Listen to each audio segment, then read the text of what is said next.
The spider is back, and this time it's a proper spider with 8 legs and a body.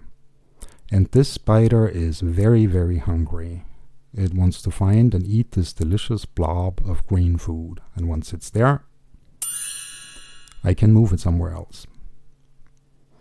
And again, he knows where it is. He's on the way. And as soon as he's there, it disappears and appears somewhere else.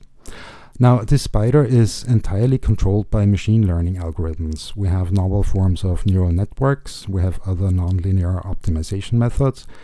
And the task that it's trying to achieve here is a little bit more complicated than it looks at first, because it does hear the sound when the food is spawned, but it doesn't see it.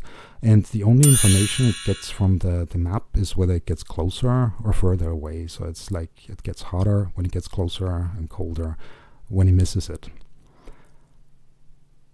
Now every little movement is learned. When the spider hits the floor for the first time, it knows nothing. The only thing it does know is that it tastes delicious to eat the green balls, and that's about it.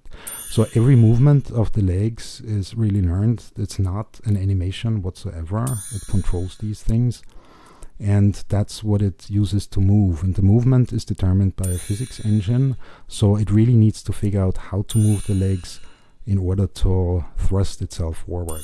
And then it also needs to learn how to change direction.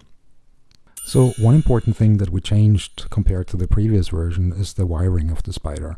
So instead of all the legs being independent of each other, we now hooked pairs of legs together so that they can also be controlled together. Every leg is still individually movable, so that's movement basically sitting on top of each other.